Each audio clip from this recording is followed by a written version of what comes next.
This is the North Georgia Life Podcast. Embrace life where you live.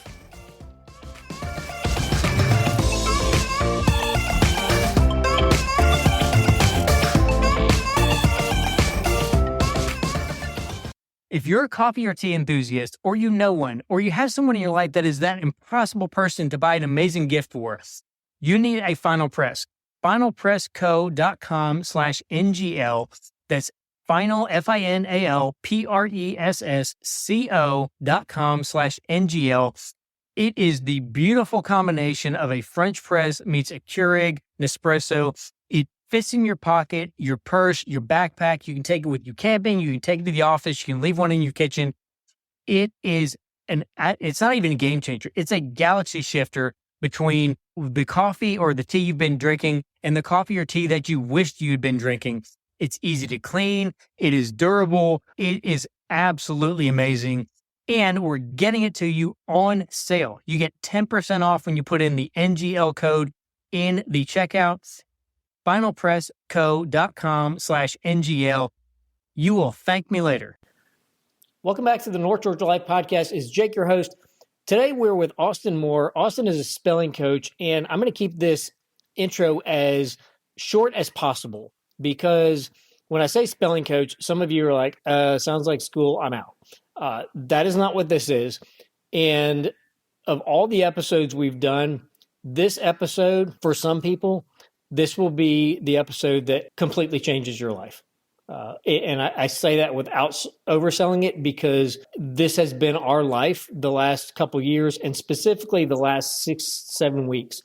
At the end of this episode, so after the outgoing music, I'm going to take a few minutes and share what our son has been typing that it is just mind blowing. Like my wife and I, the last 6-7 weeks, we just stare at each other and we're like, what is happening? Who are we raising? Like, it's going to blow your ever-loving mind. Please listen past the music at the end to what we share. And odds are you probably know someone that this episode will help and provide some encouragement and hope, and for most, a resource they don't know even exists. There's a documentary that is, I think everybody should watch, whether this is your world that you live in day to day or not. It is called Speller's Movie. You can right now it's on YouTube. I don't. It may be other platforms later on, but you can just Google Speller's Movie documentary or whatever. If you can get through it without crying, it's God bless you. Like, you're the one. It is so inspiring and heart-wrenching at the same time. And it will change so many things for so many people in great ways. So you know how to find us on Facebook, Instagram.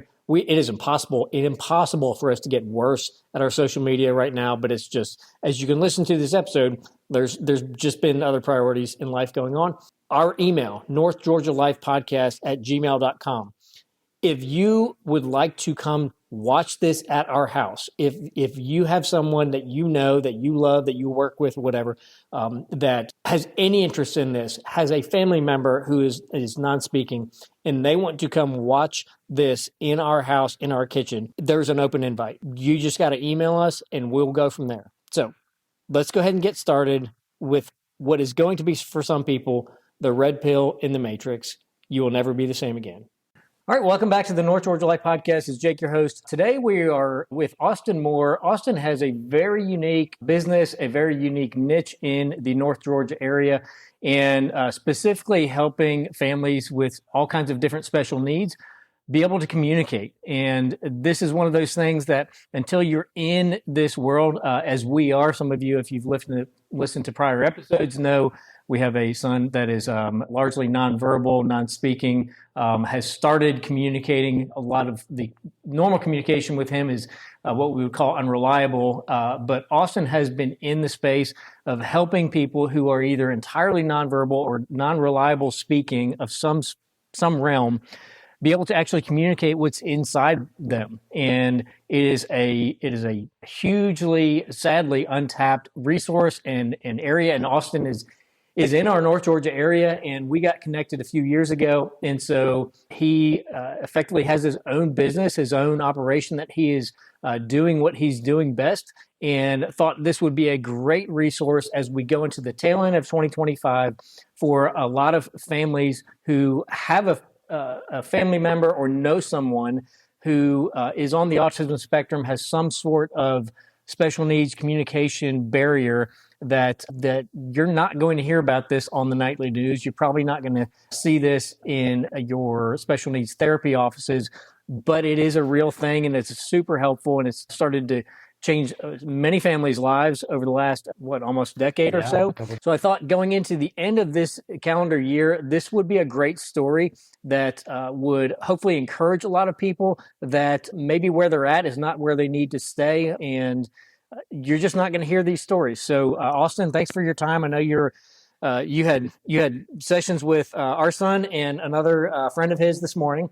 You're going to at least a couple more later today. This is your life. You're just between picking up my son for school and all that. So like you're just a little bit of a traveling circus. If you're in the special needs world, that you are a circus conductor. So like you said, we met in the clinic setting a few years ago, and I've been doing the spelling to communicate, or RPM, whatever people want to call it. I just call it purposeful communication for over a decade now. And so, yeah, it's changed my life. I thought I wanted to be a doctor one day, and here I am talking to you. And so I think God put me on the right path to be with our friends that are not speaking. So tell us a little bit about you. Are you a Georgia native? I see you in Atlanta Braves stuff all the time, so I just assume if you're an Atlanta Braves fan, you have to be born in Georgia. Sure. For the tour, or that Falcon stuff too. I was going to say that's a hard sports franchise to get your arms around if you're not born here. Sure, yeah, born and raised here in Georgia. My wife exposed me to the rest of the country. She was born in Germany, but her father moved around with the military. So she had moved around from California and introduced me again out of the South. She's like, "You've got to get out of the South."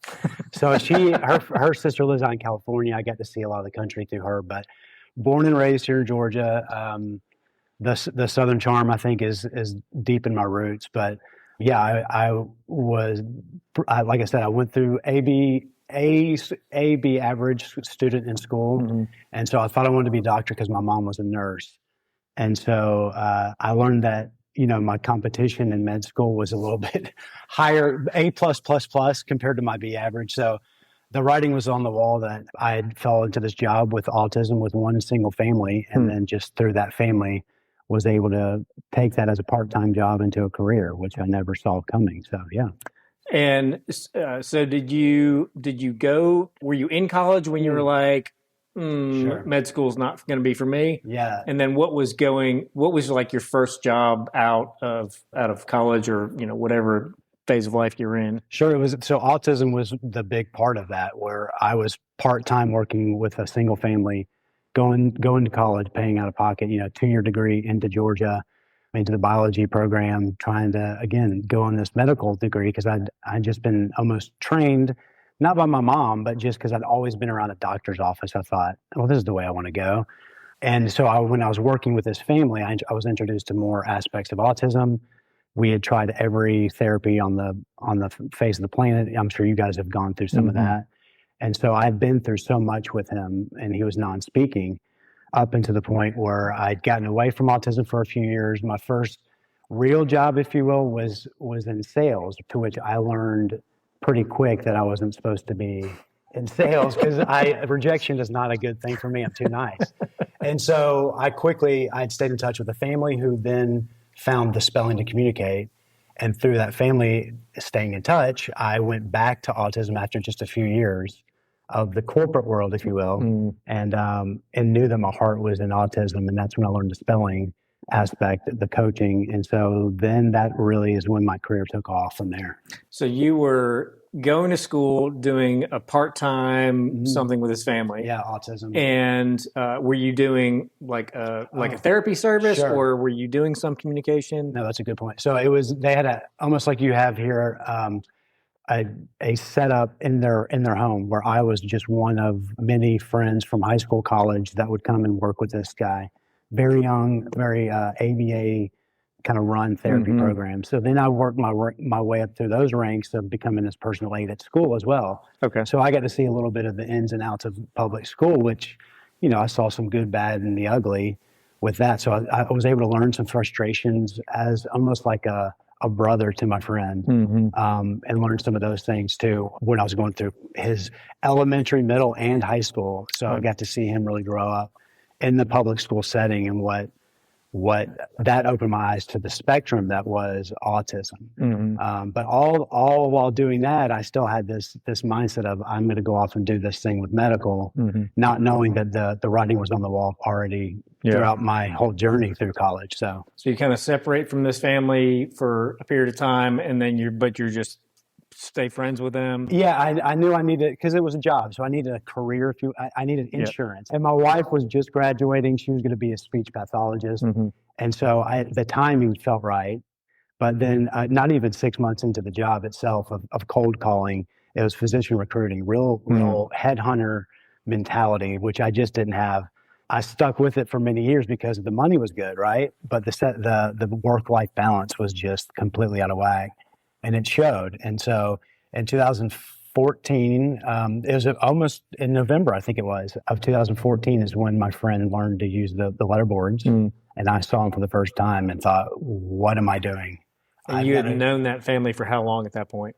For 12 years. No, 13 years at that point. 13 years. And I'd known him since he was 6. And did you have any idea when you saw him start spelling, were you like, what is happening? Yes. Well, I knew him immediately because I saw his purposeful movement. He had been training up until that point of just touching letters, spelling words like I've done with all my other clients. And they collectively didn't know what they were training for, and they kind of filled me in. I was like, this sounds weird. But yeah, the second I saw him spell, I was like, what? And I get chills talking about it now because it's the moment that changed my life. I almost didn't go to that workshop. Wow. And if my wife hadn't convinced me to go, I might not be sitting here because I would have been satisfied in that the money's fine, but my job is terrible kind of thing. So then after I saw him spell, it wasn't about 2 or 3 months after that, I put my company that we kind of saw. I wasn't a great salesman, and we parted ways. And so I wasn't going to jump into the spelling right away. And then his mom convinced me, and so I came back and learned the spelling, and it flourished as a career soon after. How long, when you made that decision to, I'm going to be a spelling coach, I'm going to be a facilitator, whatever you call yourselves, how long did you take to actually get trained to do that? Because you're dealing with, just having watched you, and we'll talk about kind of your social media and how people can see some of this for themselves towards the end. But you deal with such a wide range, both ages, kids, full grown, some very, very large, full grown adults, linebackers, big people. So, and you have all kinds of different body behaviors and it's just profiles. Profiles. You hate to do that, but as a coach, you kind of have to physically. Yeah. Well, to me, it's like, it's no different, or it's different, but it's similar to being in the medical space of, you're going to have people that are just naturally predisposed to different things based on their genetics or whatever, and how you treat them. Sure. But every patient's going to be different. Yep. So what was the time sequence like for you going? You've got such a broad array of the physical hindrances, for lack of a better term. Yeah. But you have the same core assumption or the same core thing. Yeah.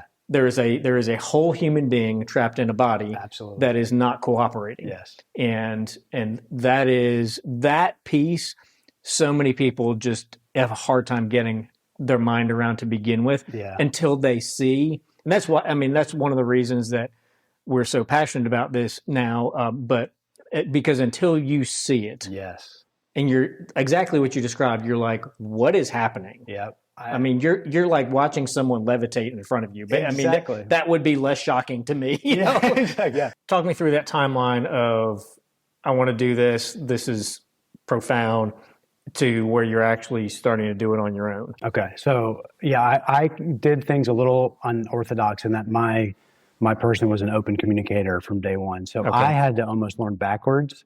So he was open with his mom and another couple coaches.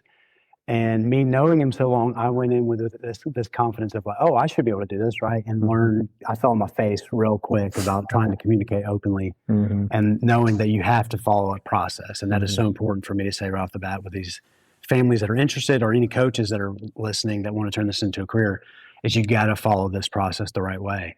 And so I learned with him how to be openly communicating with a non-speaker. And he taught me how to trust that what he's doing on the outside, the book, the cover of the book is not what's inside. And so that he never wants to say harm himself or to say things over and over again, but it's his body. It feels good to his body in a strange way. Yeah. And so when he would type or spell through the letterboard what he really wanted to say, it was a complete opposite of what we saw. And so when he put that mindset in me, it took me a while. Like you said, you see other bodies that are worse off physically with the stimming or the physical harm or just the motor loops can drive a person crazy. And so they consistently over and over again would tell me, ignore the body, trust my spelling. And so I learned that I needed to get trained. So in 2016 is when I got trained in RPM, Soma RPM. She's the original. Yeah, Soma's the OG. Yeah, she was the OG of spelling. And I went through her course early on and learned a ton from her. And then that's when I started practicing a little bit more expanded my practice with more people. And then in 2018, I got certified again with Elizabeth Vossler's program out of Virginia. And that's S2C. A lot of people hear S2C or spelling to communicate. It's one of the ones out there. And then, so I got certified in that program as well in 2018, but it was really taking all the stuff I'd learned and putting it into practice daily with new friends that I would meet through word of mouth or, it was mostly word of mouth early on, but then when we started up the clinic, it was those that would come into the clinic setting. So it's experience of a little bit of certification. It helps a ton, but when you put it into practice, that's when you really get your hands dirty and learn. So for people who are not familiar with just some of what you just shared, Sure. When you say open communicate, so you had somebody who was in these loops, and for us, I mean, we see that all the time with our son, where he'll write down or he'll say things repeatedly. Yeah. Sometimes he wants you to do it with him, but it's not because that's all that's in his brain. Yeah. And just getting people to understand that, it's like, well, but this is what I see, so this must be what it is. And I'm like, no, that's just the loop he's running. Sure. And there's a lot more behind that. It's kind of like if you're at a movie theater, it's like, no, that's what's on the screen.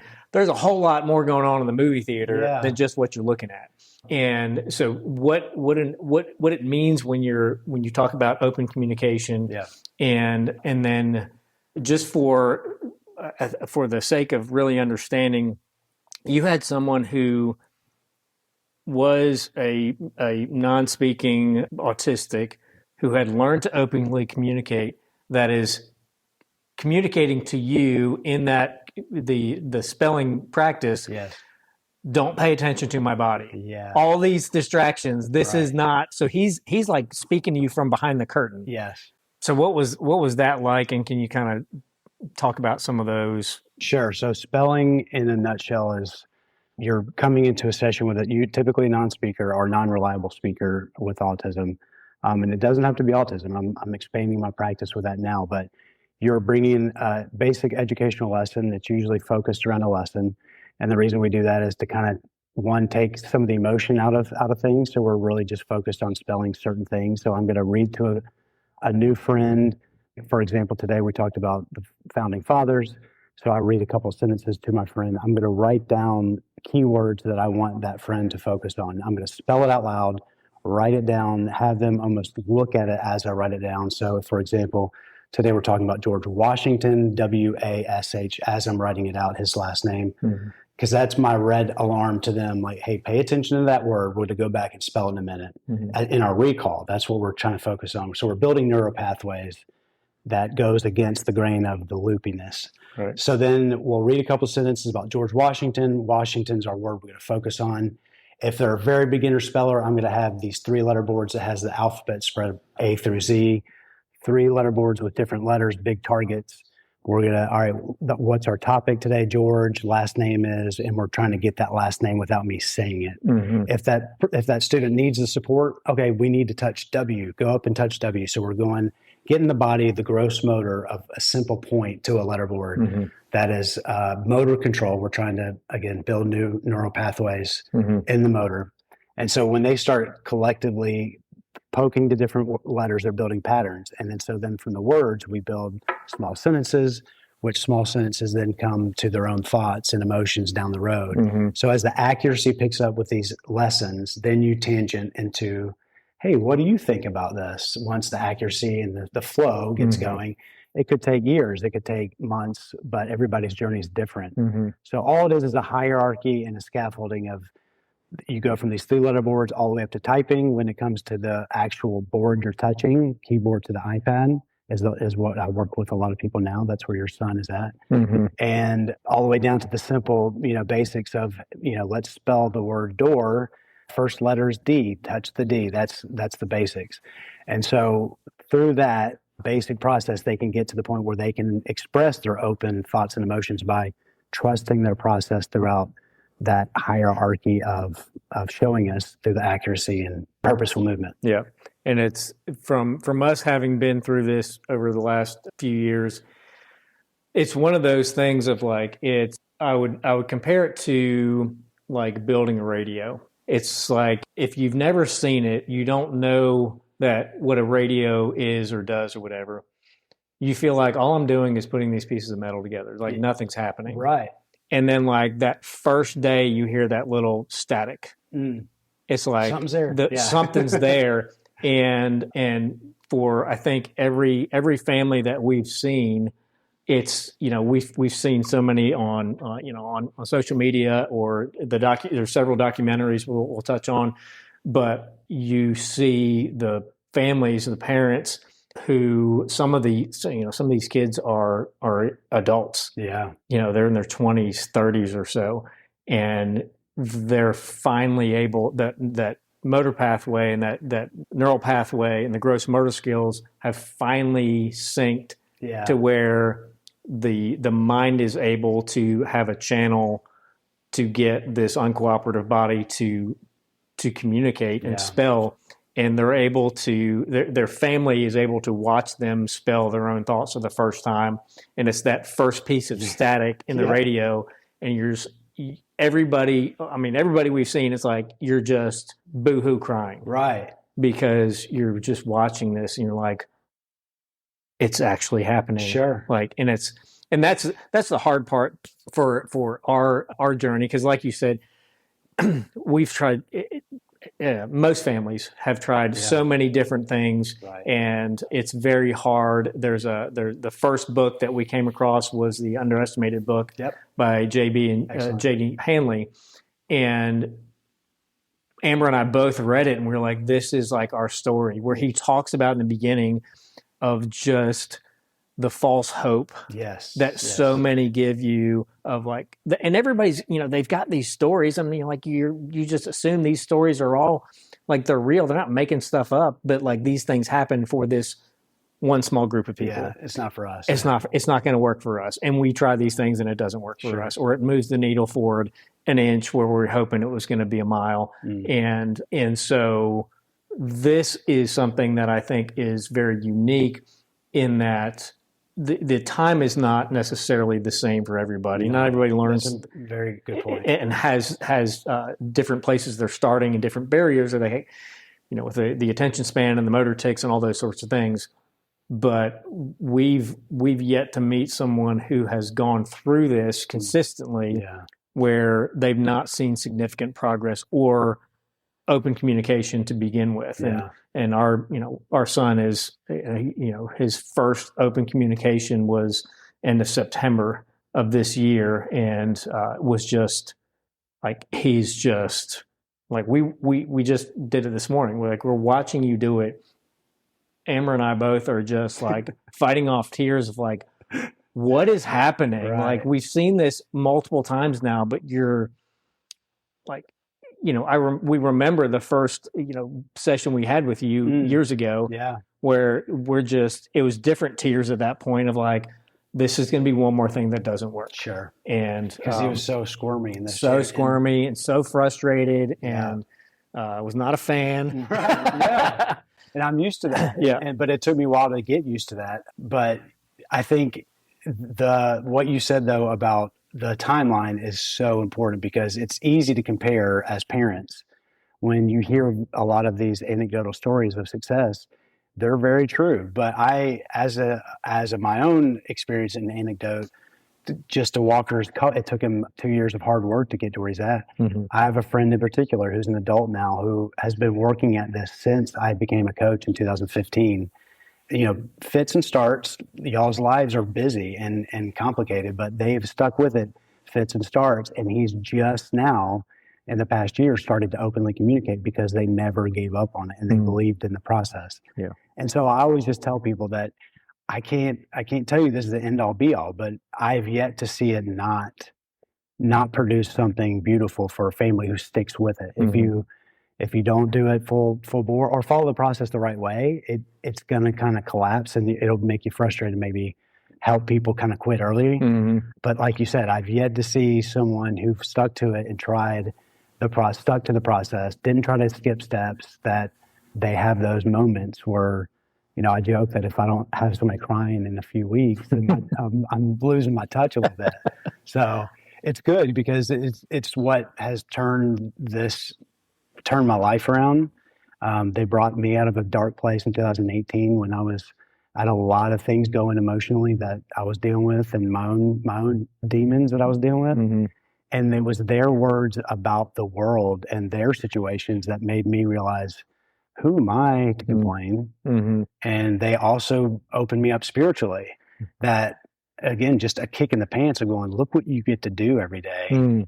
Pick yourself up. You're fine. But I had to get away from some of the stuff personally, right? Mm-hmm. And they pick up on that as well, which is a whole nother division that we could have a whole podcast on. That's beyond what we see. But they really turned that really boosted my I guess my confidence that I was supposed to be doing this, when they completely brought me up from my most low point in my life to bring me back to like soaring in my career, because I've just stuck with the positivity and the love that they kind of give us. So I'd forgotten that part of your story, but that reminds me of the actor Shia LaBeouf. Yes. You ever hear the Peanut Butter Falcon? Yes, yeah. So if one of you have not seen the movie Peanut Butter Falcon, it's so good. But that in the making of that movie, that was part of how, I think he's sober, but he was in a really bad space with addiction and depression and all those sorts of things. Going into that movie and his role in that movie and the friendship he formed with the young man with Down syndrome in that movie was, I watched an interview on it, and it's hard to get through without getting choked up because like that boy saved his life probably. Yeah. And he realized that the alcohol was running his life and crashing what could have been he could have been on the Tom Cruise type thing. Right. The addiction just got him so bad. Yeah. And like hearing stories like that is what brought me out of, I luckily, like, I didn't have the low point that most people did. It was just a realization of like, I can see where this is going. And I don't want that story to be me. So it's stories like that I heard that motivated me, but then maybe I could share my story and help either with faith or just recovering itself. Because those non-speakers brought me back from a dark place. So it's, again, a beautiful thing. So you can't use that answer. Sure. What's been the most challenging part of your journey, both from a coaching, training, spelling perspective to individual non-speakers, as well as the just outside world in general who's not familiar with this? Yeah, I think, the naysayers is an easy answer, but I'm so used to kind of just giving people the stiff arm now of, I understand your mindset. I understand you're relying this on old kind of antiquated data, but let me change your mind kind of thing. That is a part of my my job that I enjoy now is trying to convince people because I feel like I'm pretty good at it. But the biggest challenge I still feel is getting parents on board of I'm not going to be here forever, and my job is to transfer the skills. Now, it might take a while for your person to be in the spot to be able to get you guys up and running, but daily work of when I come in and show you what to do, and then I give my parents homework, following through and trying to make the best of it with the busy lives that they have. And I don't blame a lot of my parents who want that. Sometimes they just want me to kind of take the wheel and drive the train, which is fine for a little bit. But I like I said, I would love nothing more to be able to just transfer these skills, even if it's to a sibling or a caretaker. It's just some people are just in the wrong part of their life, or have that heavy heart that just it takes them a little bit longer to lead them to the water, and maybe they don't drink it first, but eventually they're going to have to just share in the experience, right? So I would say that's the number one frustration is getting parents up to speed with spelling so they can live the lifestyle of spelling. Yeah, and that's for us. A few years ago, simplest way I can put it, there's two groups of people that I identify, like whether it's different therapists, like physical therapists, OT, speech therapists, teachers, like even parents. It's the people who believe there is a full human being stuck inside a body. They're effectively trapped inside their body. Yeah. And there's the bless your heart crowd. Sure. And it's not negative. It's not malice. Right. It's not negative. It's just whether it is you've never seen evidence that there's anything inside, which we totally understand, or you just can't take the hope pill one more time, and because we understand that. But I also think I wonder for some of the resistance to this as a form of communication or whatever education. Like, I think there's an unspoken guilt of this is true. Yeah. I've been part of all of the people that have gone through your hands, your classes, your therapy sessions, where you were operating like there was not a full, like, I don't want to say you're punching a clock, but you're giving less than you would if you knew there's just there's a unruly body. Absolutely. That has a whole human being here. Yeah. And so how do you go from you're in some realm of the bless your heart crowd to, no, I fully believe there's a whole human being stuck inside a prison that is their body. Gotcha. And I think seeing like one of the things that we do regularly now, I've shared this a couple times in the last month with the last two times were grandparents who had grandchildren who were in our world, this non-speaking world, had never heard of this. And I'm like, just go on Austin social media and just watch. Just watch some of the kids, because you can't see it and stay in the bless your heart crowd. Sure. You have to wrestle with, okay, what is happening? What am I watching? And then you got to decide if you're going to stay in that group or not. And we've heard so many stories of, and there's lots of, I mean, there's several people that are hosting their own podcast now where they talk about that guilt of a parent who my whole child's life, I didn't treat them like they were actually in there, that they were listening because they couldn't respond or wouldn't respond. Yeah. It's a guilt that I went through with my friend when he did, it's like and then he reassured, and this is one of the unconditional love things that they give us. He, along with many others, has just said, you were doing the best you could with the knowledge you had. And I've yet to work with a friend who is day one open communication. Let me tell you about this. Like, let me tell you about, teacher so-and-so. It's always like, we've discovered this. Let's move on. Let's not worry about the past. And I don't know if that's like an agreement they've agreed on by themselves, but and even when I've tried to dig a little bit, like, hey, what was going on? Was it somebody's voice that was messing with you, this and that?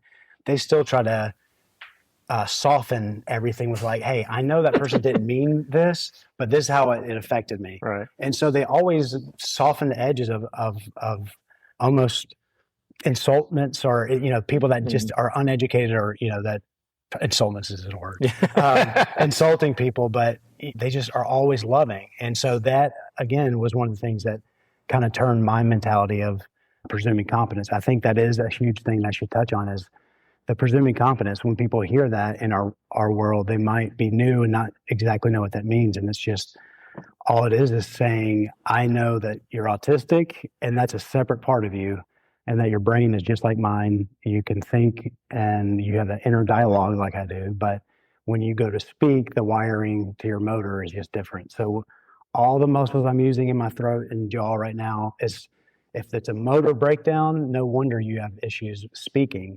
Because if you can do this big giant poking to the letter, but we're one little letter at a time, that's a lot easier and more reliable than all the things working together right now to get out all these sentences and articulations that you and I are doing together. So the presuming competence piece is definitely, it's a lifestyle, not just, I'm only going to do it with my kid. Every person you meet, the presuming competence has to kind of be in your DNA. So if you could talk to somebody who was looking to get into doing something like this, whether it's someone who's currently in school that really hasn't found their lane, has they got that gift of serving and helping others, that's just their natural DNA, or somebody that may be in the medical space or in the PT or OT or speech place that are either burned out where they're at. I don't want to say tired, but they're unfulfilled, rewarding in what they're doing, and there's an easy transition to this. It's a hard transition, but they understand the building blocks. Yeah. You said, I think you were on the right path, because if you hadn't said it, I was going to say specifically speech, OT, PT, they have a leg up if you're already working with students and you've always had this little nudge in your belly of going, something doesn't feel right, or that there's more in there than what you're working with on the outside of the physical body. I would tell you to embrace, or just look into spelling and know that there is something more out there that we can't see, and that your gut is right. And so if I can get those people on the fence that have either heard about it and want to just check it out, go dive into it. It doesn't have to be me. It could be anyone out there as a spelling coach. Just go out and discover on your own, but then get ingrained with a speller. You can't do this from afar and observe and then make your decision. You have to kind of get into the community. And my challenge is to any naysayers that are on the fence that just need an extra nudge. I have an open invitation for anyone to come to Atlanta for a day and observe me around all types of spellers, all levels of communication, and I will make you a believer by the end of the day. Yeah, I compare this to, and this is like the thing I tell people all the time. It's the red pill in the Matrix. You can't take the red pill and be the same. The day I saw my friend at that workshop, when I saw him spelling, like you said, your jaw drops, and it's like that pill went down and again, that when the chill bumps come every time I talk about it, I know it was meant to be a monumental shift in my life. And it is. It's exactly, you take that and you're like, okay, new mindset for the rest of my life. Yeah. The books, I don't know how many copies, dozens of copies at this point now, probably, that we've given out of the Underestimated book. Sure. I tell everybody that we hand it to, I said, this is the red pill in the Matrix. Good. You cannot read this book and be the same way. Yeah. And if you don't get choked up a couple times reading the book, you probably need to check your pulse, because you may already be on the other side. Sure, exactly. So this is probably an unfair question, but do you have is there just any one part that you would say is the toughest or your favorite? And then maybe with that as an example, like best worst story, like that go with that. I think the hardest part, quite frankly, I'm blessed to be extremely busy. So a lot of new referrals coming in, and I can't see them all. And so that's I get myself in trouble of trying. I'm very optimistic, this is why I probably wasn't good at sales. Is because I probably wanted to like give stuff away and my wife gets on to me. It's like, you can't see everyone. Because I can't see people weekly. That's, at a minimum weekly, but that's the hardest part is trying to limit how much I'm stretched and not overdo things, but try to guide people the best I can. So that it's tough to almost tell people that I can't help at this time, but then try to redirect. And then the ones to add to that, families that I can connect with that don't end up sticking with it, which I understand schedules and life happens. But when I meet a friend that I know is going to be a great speller, and then the parents kind of fall off because they're not fully on board, or something gets in the way of the schedule and they just never call me back. And it's one of those things where I still have this running list of, I wonder what so-and-so is doing, because I know they would have been good at spelling. So those are a few examples of like the tough parts of, again, that's the teaching the parents, where it's tough for them. They kind of observe, but their person was going to be a good speller, but because they maybe weren't fully ingrained, it kind of fell off easy. Yeah.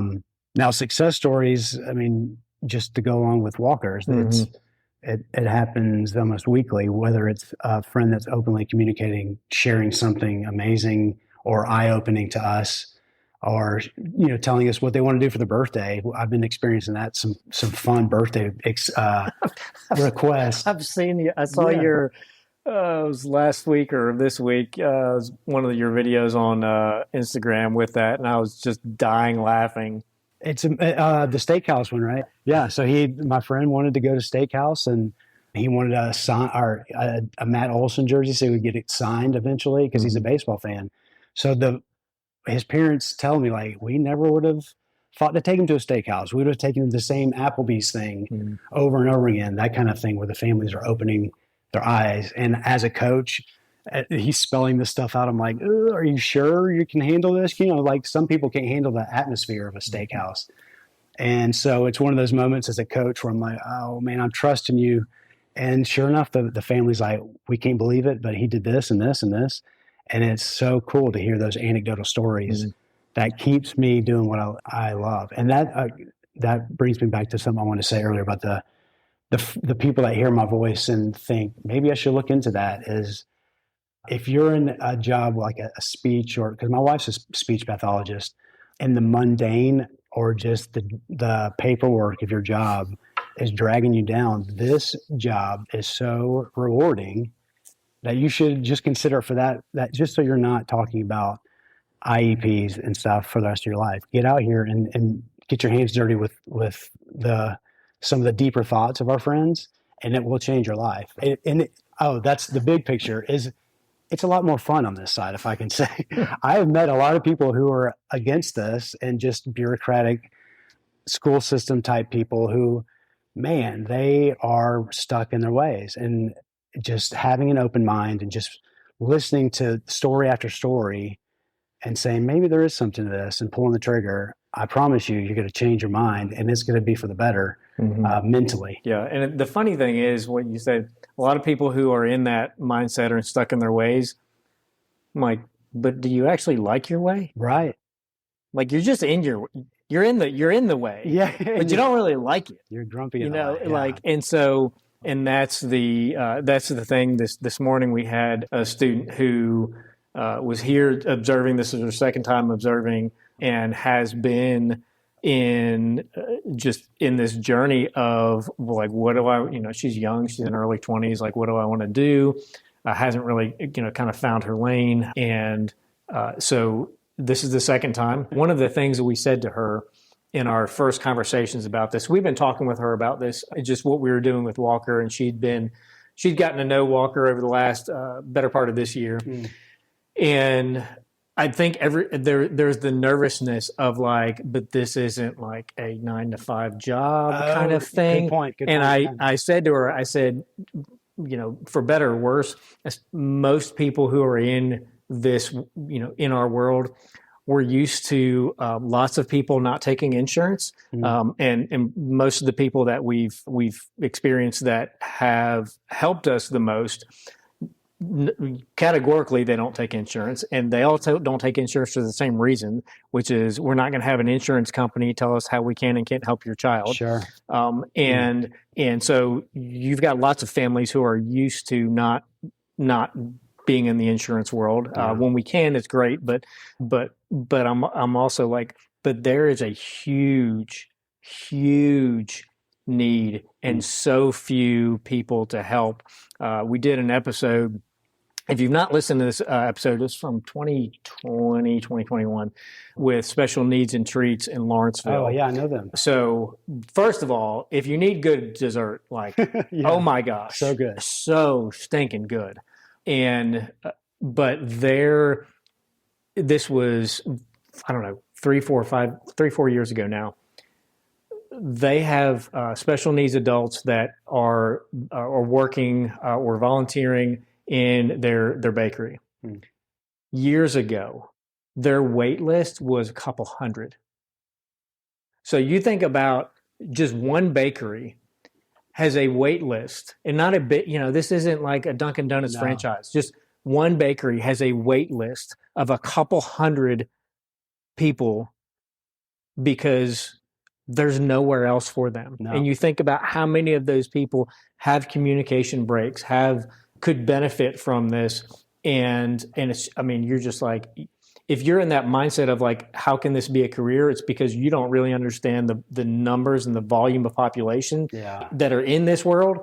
And so I would say just know that will be a non-issue once you become trained. And even in training, I had in 2015, when I was technically in training, I was piecing things together going, wow, when I run these numbers, I have a career. Yeah. But it doesn't look like 9 to 5. Correct. And so looks like traveling around to people's houses. Exactly. Like a travel nurse. Exactly. And so like when I don't think of my job as hours, I think of it as how many people will I see this week. And so when people look into this as a career, it is absolutely needed. You will be, even when you're training, you can get paid. You don't have to be, top certified, but you need to be a good coach, and you can be clumsy in spelling and still have a good career.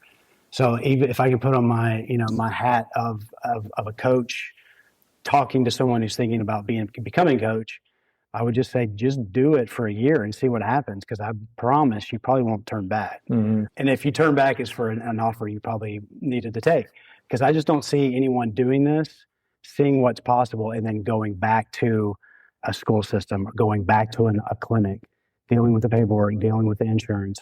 You're gonna, that's the stuff, the work-life balance is gonna kill a lot of those mindsets of like, I'm just stuck in this thing. Going forward the next 5 years, what's something you'd like to see with your own operation? You'd like to see grow, start, expand, change? Sure. I definitely would love to get some help with, so I can pass off some of these friends that I'm meeting to other practitioners. And this is coming from all the high tide, right? It raises all ships, and that, like, this is not a competition. There's so much need that I would gladly spread that love. Now, eventually, I would love to go around the country. I joke about being a Johnny Appleseed of spelling. So just going to these, I hear from Instagram people all the time, this pockets of Oklahoma and Nebraska. No one's heard of spelling. And so if I could just go in there through I'm trying to get a foundation together for raising funds for me to travel, to go just give workshops of, this is what spelling is. These are the pathways you can take to get certified or work with someone else. But just get out there and show people like, hey, this is possible, and this is how you can do it. Just be a salesman for purposeful communication. Yeah. We'll switch gears a little bit. You've been in this area we'll call it North Georgia. You're about an hour south of us, but you're still in North Georgia. People don't know Atlanta's technically North Georgia. Yeah. Like, look on a map. Right, exactly. It is. But what's one of your favorite places that a lot of people wouldn't know if you got a day off and some place you love to go, whether it's a restaurant, just a fun place to go with the family?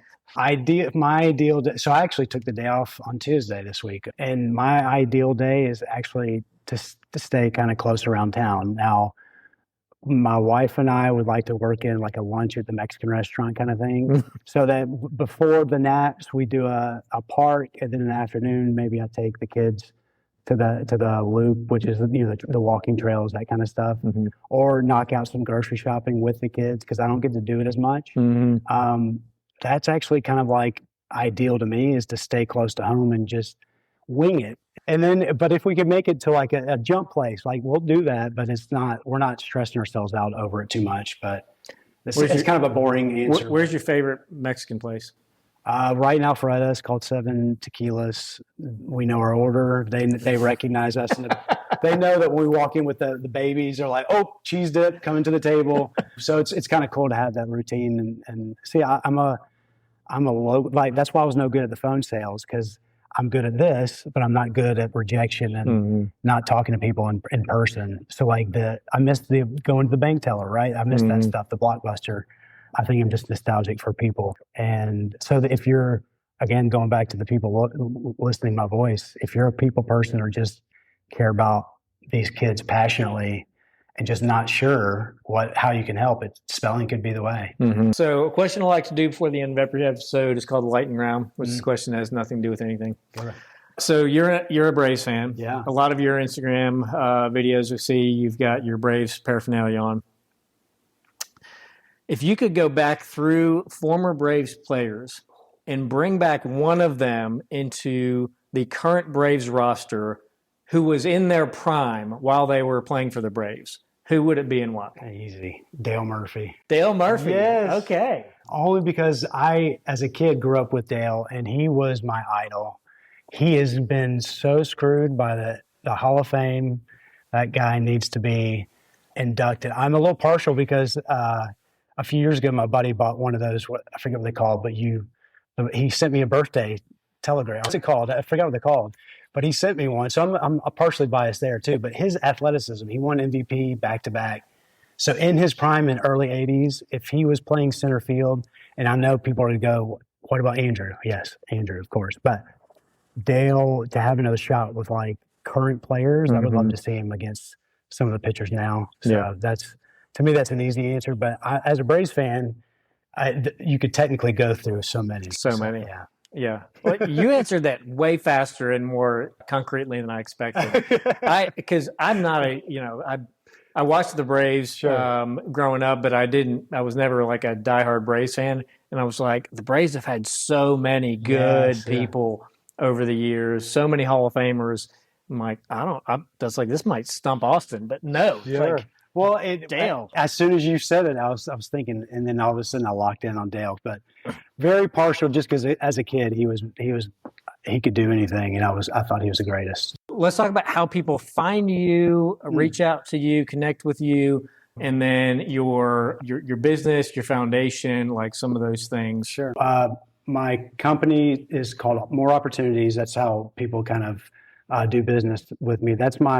If you follow me on Instagram, that's my personal page. So my business page is just spelling more. Moore. Moore. And with that, it'll eventually, I'm working on a webpage right now, which will be spellingmore.org. The idea being that the nonprofit is slowly moving to get funds again for me to be able to travel and to offer intensives. And for anybody new to spelling, intensives is like a 1 week, 5 sessions in a row. You are jumping into spelling, full bore. Parent or someone else is going to be there, is going to be learning too. And so we're trying to raise money locally for people to do that here, but also for me to travel to do the workshops and all that. So spellingmore.org. The website is up, but you can't really do anything with it yet. That will be coming once the paperwork kind of gets through. Now that we have this lovely shutdown, I don't know when that'll happen, but it'll be eventually. And then, all my videos, if you want to know about spelling, is through the Spelling More page on Instagram. I'm on TikTok, but feel free to email spellingmore@gmail.com, and I'll have all that stuff up on anything you guys post with this interview. So, cool. Yeah. So there's one other thing we wanted to do, Yeah. and this was something we started a couple of years ago. I was telling Isaac, is that we've actually been doing this for 10 years. Something we do every Christmas called the White Envelope Project. And I didn't realize we'd been doing it for 10 years. We have it on our Christmas tree. And I was like, that's a lot of envelopes. Like, holy cow, we've been doing this for a decade.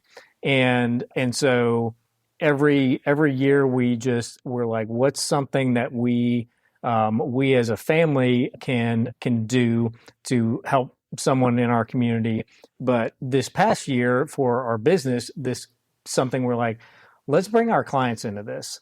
And so that's the shirt I have on. Okay. So our real estate business is called TIG Realty, which is There Is Good is the TIG. And so we just called this generosity initiative The Good. And so for our family and for so many of our clients, I swear, some of our clients I think they just like our, Walker more than, everybody loves Amber.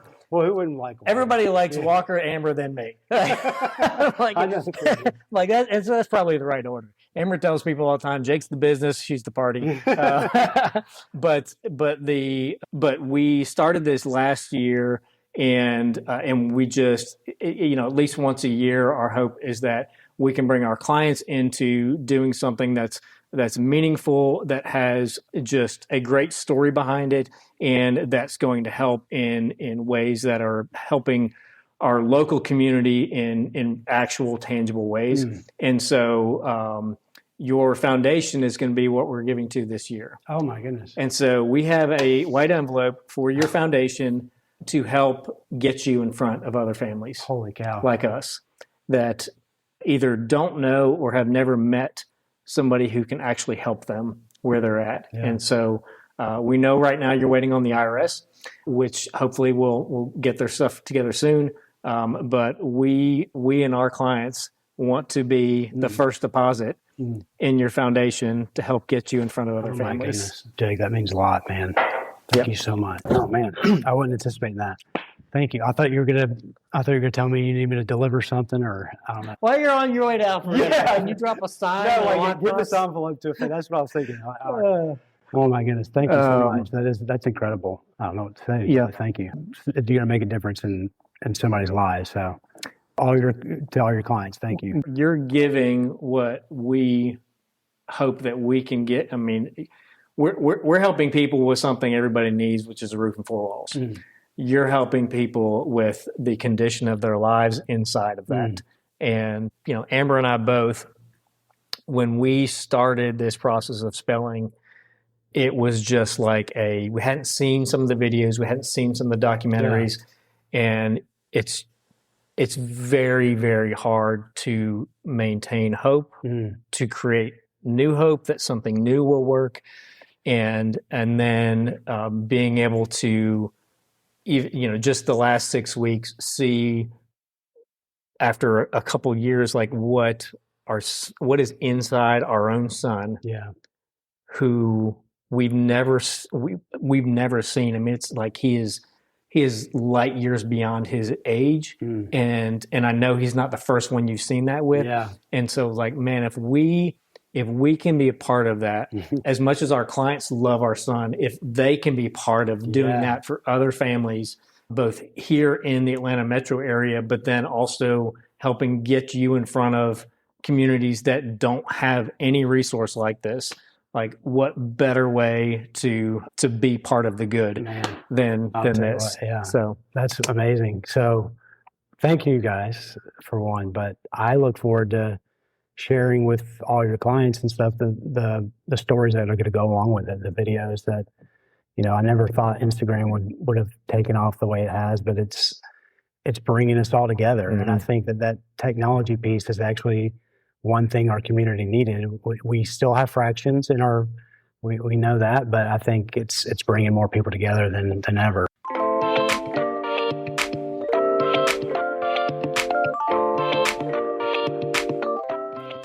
This is the North Georgia Life Podcast. Embrace life where you live.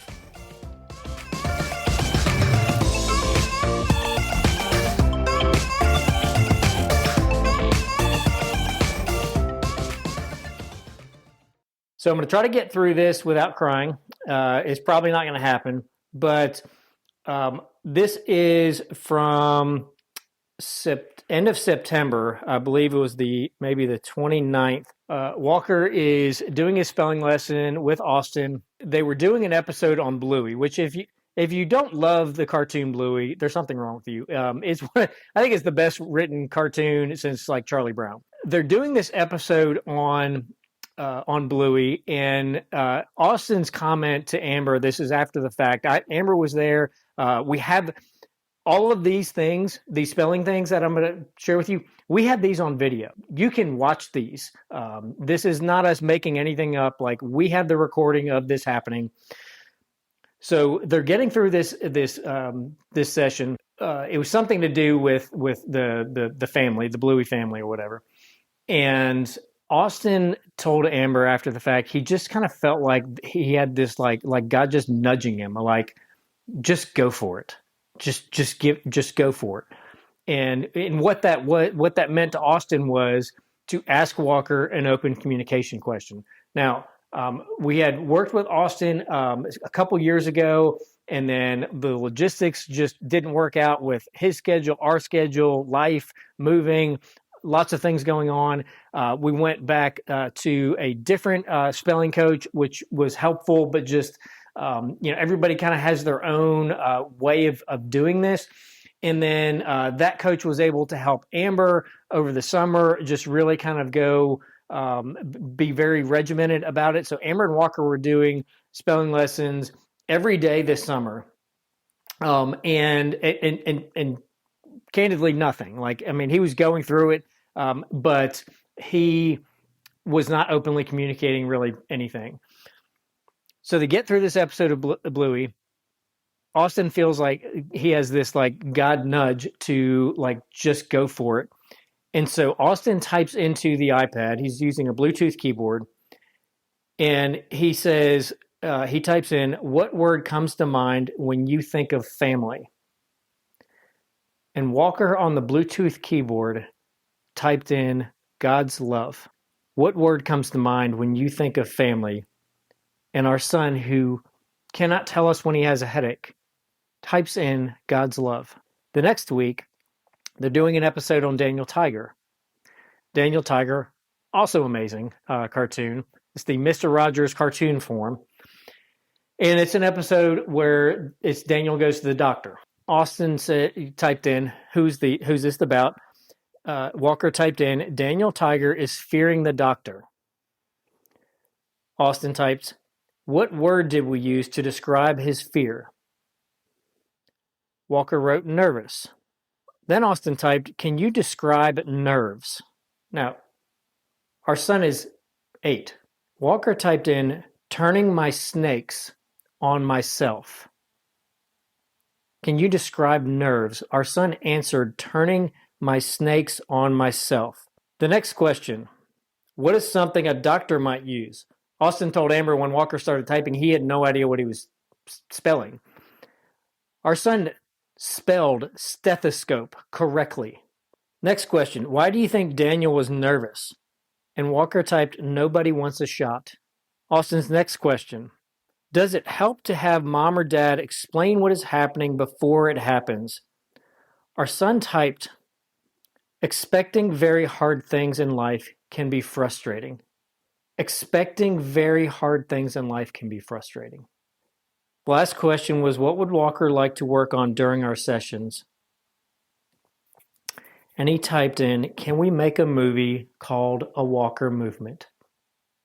The next week, it was Oscar Wilde's birthday. Oscar Wilde's a famous writer. And Austin started just the intro of like, Walker, it seems like you've got some writer in you. And so they read a short thing about Oscar Wilde as his birthday. And it said, Austin typed in, we just read a few sentences about Oscar Wilde being born today and that he was a famous writer. Walker typed in, Oscar Wilde was a man full of strong words. Then Austin typed, what does Walker think it takes to be a writer? And Walker typed in, Need a lot of creative ideas. Then Austin typed in, what is, quote, a walker movement, quote, about? And the next sentence or two took about 10, 12 minutes for him to write. It says, my movement never stops. So every scene just has me or other family members or other family being active. I'm not sure yet. The next week, this is October 23rd. I don't remember what the lesson was on this, but it says, what word did we use that's kind of like the word chapter? And he said, Walker answered, episode. Then it says, Austin typed in, where might we get an idea for an episode? Walker typed in, everyone has funny things making family laughs. TV for family values. I don't know. Don't think there's a lot of family values on TV, but maybe the stuff that Walker watches. That's probably what it is. And then Austin just wrote the word movie ? And Walker typed in, this took him about 15 minutes to type. It says, a boy born handicapped needs a walker and loves to dance. He creates a viral video of himself dancing in sync to his walker. No one thought he would be smart. He helps open eyes. His movie is about almost an ironic play on words of a child with a visible handicap, and his name's Walker, but it's about a physical walker, which I don't know. I'm like, where have you even seen that? The next week, and I will post a video at some point of we will figure out a way to do this. This was the first one that I was able to actually watch in person. So this was at our house, and Austin read just a couple sentences on waves. And I'm just sitting there at the kitchen counter, just watching this happen at our kitchen table. And it says topic, ? That's what Austin wrote. And Walker wrote waves. So then Austin typed, all waves carry what? Walker typed energy. Austin typed energy carried through ? Walker typed air, water, space. Then Austin typed, what type of waves does Walker feel the strongest? 3 sentences. Waves from ground shakes show Earth's might. Mountains are shaped from tiny moving but giant waves. Hearing tiny waves keeps my head scrambled and gets my crazy going. And we're all watching this, and I'm sitting here thinking, how does he know how mountains are formed? Tiny waves, I'm like, is he describing tinnitus in his ears? I don't know. And then Austin typed, what type of sound? And Walker typed, high but screeching. Unexpected sounds stink too. Austin gives him a break. I'm watching over about the last 10 minutes this is happening. We've got windows along most of the back of our house, and I see like this little arc of a rainbow on the right side of our kitchen. And then I'm just kind of like looking around the outside of the deck, and I see like another arc on the other side. And I'm like, I wonder if there's like a rainbow, or whatever. But because I just see these two little, fragments of rainbow, whatever. And we look outside, and there is the rainbow looked like it was a half a mile behind our house. Like the entire sky, giant rainbow arc, like looked like it was painted there. It was so close. And we're all just like aghast, dumbfounded, like what is happening? I pull up Walker out to the deck to take a picture. Walker is not having it. He's like, he just wrote 4 sentences, like he's gassed. He doesn't want to go out. He's not like oohing, awing at the rainbow, whatever. And so we get done. We're all, looking at it, just amazed. And then he comes back in, sits back down, And Austin just asked him something like, I don't even think he typed it. He just asked him, "What do you think about the rainbow?" And Walker typed in, "Good omen for us seeing God's spectrum." Done. I'm like, how do you know what omen is? You used omen correctly. How do you know about the light spectrum? Then this morning, so they were doing a lesson on the founding fathers. So Austin just typed topic, ? Walker typed founding fathers.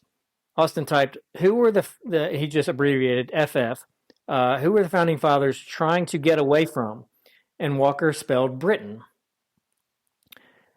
Then Austin typed, what did these founding fathers want?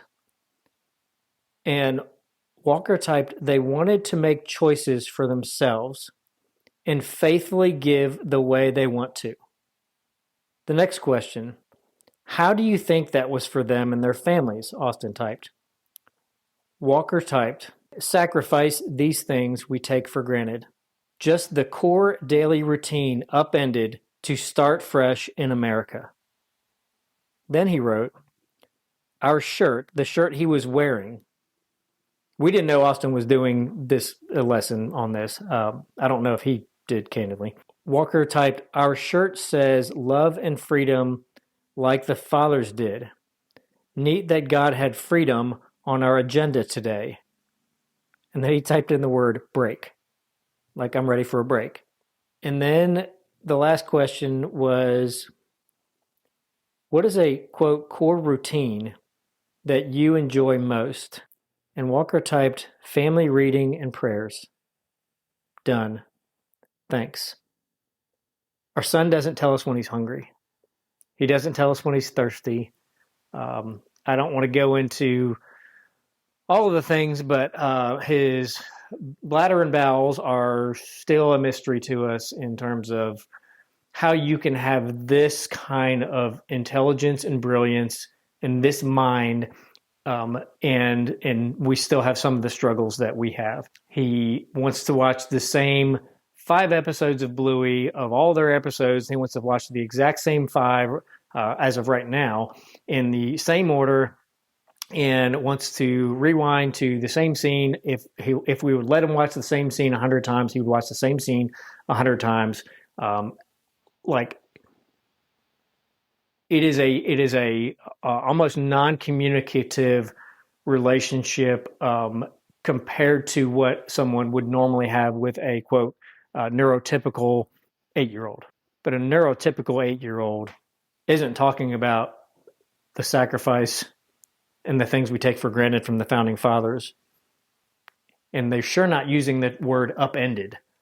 And that's the thrust of having this episode, is that it would be jarring enough for those of you who maybe this is your life to like send an email or to go online and start following Austin and watch some of the people that he spells with, that he coaches, and you will be hard pressed to find a chink in this armor, so to speak. The other thing is, I think everyone, whether you're in the special needs world or not, the book by J.D. Hanley, J.D. and Jamie Hanley, that is called Underestimated. It says Underestimated on an Autism Miracle. I talk about that book in the podcast. I would just beg you, get a copy of that book and read it as fast as you can. It's a very easy read. It's one of those, like, you can't put it down once you're in it. So if we can help you in this regard, if you want to be involved in Austin's foundation and doing anything in this space, or you just need help or support or whatever, please send us an email. We will go from there. Just know, I say these kids can be any age, that look like they are not in there. This is in all of them. It is trapped inside every single one of them. They just need one person to stand in the gap from where you are in this resource I don't understand. Like, I will be the one to stand in the gap. They just need one person. So if we can help you out, give us a shout.